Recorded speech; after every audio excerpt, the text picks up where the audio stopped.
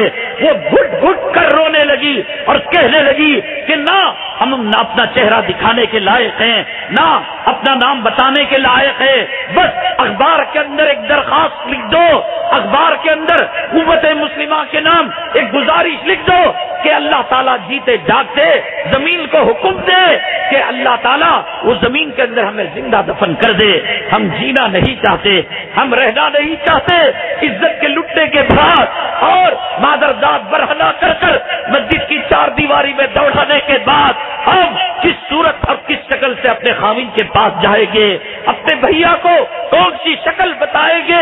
پیدا کرنے والی ماں، جننے والی ماں اور پیدا کرنے والے باپ کو کیا شکل کے ساتھ کہیں گے کہ جانور بھی ایک کتیا کے پاس دو تین کتے جاتے ہیں، ایک کتا قربت حاصل کرتا ہے، دو تین کتے الگ ہو جاتے ہیں، سورنی فیمیل کے پاس دو چار سور جاتے ہیں، دو چار سور الگ ہو جاتے ہیں ایک سور کے قریب ہونے کے بعد، لیکن ان حرامزادوں نے گجرات کی سرزمین کے اندر، آسام کی سرزمین کے اندر اور مظفر نگر شاملی باغپت کی سرزمین کے اندر ایک ایک فتیجہ نام کی بہن کے ساتھ، ایک ایک فاطمہ نام کی بیٹی کے ساتھ ان دسیوں درندوں نے ان کی آبرو کو لوٹا، ان کی عزت کو لوٹا۔ مسلمانوں کیا عزتیں لٹانے کے لیے ہم پیدا ہوئے؟ کیا اس لیے پیدا ہوئے کہ ہمارے نوجوان ٹاٹا پوڈا کے اندر 8 سال 12 سال جیل کے اندر رہے، اور پھر جب اس کی ماں کا جنازہ نکل جائے اور اس کا باپ اندھا ہو جائے اور اس کی ساری پراپرٹی اور ساری دولت مقدمے کے اندر خرچ ہو جائے، تو سپریم کورٹ 12 سال کے بعد کہے کہ اسے باعزت بری کیا جاتا ہے؟ کون لائے گا اس کی نوجوانی کو؟ کون دھوئے گا اس کے دہشت گردی کے داغ کو؟ کون لائے گا اس کی ماں کی خوشیوں کو؟ کون لائے گا اس کے باپ کی شفقت کو؟ مسلمانوں، ہم کلام پاک سے پوچھتے ہیں، اے کلام پاک، آخر کیوں ہمارے ساتھ یہ معاملہ ہو رہا ہے؟ ہم تو وہ تھے کہ افریقہ کے جنگلوں میں جاتے تو جنگل کے درندے ہمارے لیے راستہ فراہم کرتے۔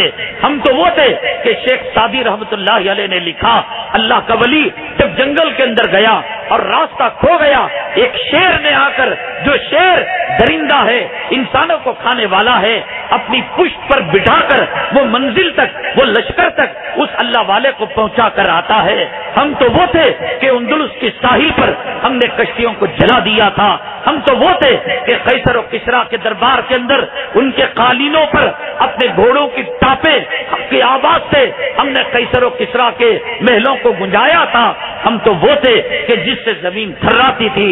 ہم تو وہ تھے کہ بادلوں کا رخ موڑنے والے۔ آج ہمیں ووٹنگ لسٹ کے اندر، الیکشن کے اندر ووٹ ڈالنے کے حق سے محروم کیا جا رہا ہے۔ آج ہمیں انسان سمجھنے کے لیے تیار نہیں، آدمی سمجھنے کے لیے تیار نہیں۔ آپ تو دیہات میں رہتے ہیں، بڑے شہروں کی بات تو یہ ہے، بامبئی، دلی، مدراس، چنئی جو میٹرو سٹی ہیں، وہاں ایک غیر مسلمان کو پراپرٹی فروخت کرنا تو دور کی بات، اپنی پراپرٹی کے اندر دکان کرائے کا دینے کے لیے تیار نہیں۔ جرم کیا؟ محمد ندیم نام ہے، محمد ساجد نام ہے، محمد غفران نام ہے۔ مسلمانوں، کیا یہ صورتحال کہ کل ہم جو ہے وزیر داخلہ کے پاس، ہوم منسٹر کے پاس ہم جا کر بھیک مانگے؟ ہماری ماؤں کی عزت کو بچا لو، اے کعبے کے پاسبان، اے کعبے کے محافظ، اے کعبے کی چابی رکھنے والے، اے حجر اسود کے حامل، اے کلام پاک کے وہ حامل جس کلام پاک کو زمین آسمان نے اٹھانے سے انکار کر دیا، وہ کلام پاک کی طاقت کہ اگر کسی پہاڑ پر نازل کیا جاتا وہ چورا چورا ہو جاتا۔ اے امت مسلمہ، اے نبی کے غلام، اے نبی کے امتی، آج یہ تیری صورتحال کیا ہو گئی کہ غیروں سے بھیک مانگنے والا ہو گیا، غیروں سے سیکورٹی مانگنے والا ہو گیا۔ کلام پاک سے پوچھ تو کلام پاک یہی کہے گا کہ وما اصابکم من مصیبت فبما کسبت ایدیکم۔ تو قرآن سے دور ہو گیا، تو حدیث سے دور ہو گیا، تو سنتوں سے دور ہو گیا۔ میں اللہ کا واسطہ دے کر کہتا ہوں، نوجوان تو کہاں چلا گیا؟ میری امت کی بیٹی تو کہاں چلی گئی؟ میری امت کا بھائی تو کہاں چلا گیا؟ دیکھ اللہ کے حبیب پاک جناب محمد رسول اللہ صلی اللہ علیہ وسلم اپنے روضہ مطہرہ کے اندر زخمی سینے سے کرا رہے ہیں۔ علماء نے لکھا ہے ہر پیر اور جمعرات کو جیسے اللہ کے دربار میں اعمال پیش کیے جاتے ہیں، آقا کے دربار میں بھی اعمال پیش کیے جاتے ہیں۔ اللہ کے حبیب پاک صلی اللہ علیہ وسلم کے سامنے گجرات کی حالت آتی ہوگی، شاملی باغپت کی حالت آتی ہوگی، اور ہندوستان کے مسلمانوں کی حالت آتی ہوگی۔ وہ شفیق، وہ کریم، وہ رحیم، وہ مہربان جس پر کروڑوں اربوں خربوں کی ماؤں کی مامتا قربان اور بابوں کی شفقت قربان، اس کے دل پر کیا بیتی ہوگی۔ اللہ کا واسطہ دے کر کہتا ہوں، اللہ کا واسطہ دے کر کہتا ہوں، توبوا الی اللہ توبۃ نصوحا۔ میرے بھائی توبہ کر لے، علماء سے جڑ جا، مدارس سے جڑ جا، خانقاہوں سے جڑ جا، قرآن سے جڑ جا اور ذکر اللہ سے جڑ جا۔ یہ فلم کے کام کرنے کرانے والے نہ تجھے دنیا میں ساتھ دیں گے نہ تجھے آخرت میں ساتھ دیں گے۔ اگر کوئی چیز دنیا آخرت میں کام آنے والی ہے یہی قرآن ہے، یہی نماز ہے، یہی روزہ ہے۔ اللہ تعالیٰ سے دعا ہے اللہ تبارک تعالیٰ ہماری توبہ کو قبول فرمائے، اللہ تعالیٰ ہمارے دلوں سے دنیا کی محبت کو نکالے، آخرت کی عظمت پیدا فرمائے۔ اللہ تبارک تعالیٰ ہمیں اپنا مقام سمجھ کر ہمیں شکرانے کی زندگی گزارنے کی توفیق نصیب فرمائے۔ اللہ نے ہمیں ہادی اور رہبر اور معلم بنایا، خیر امت بنایا، اللہ اسی حساب سے ہمیں زندگی گزارنے کی توفیق نصیب فرمائے۔ آمین۔ وآخر دعوانا الحمدللہ رب العالمین۔ حضرات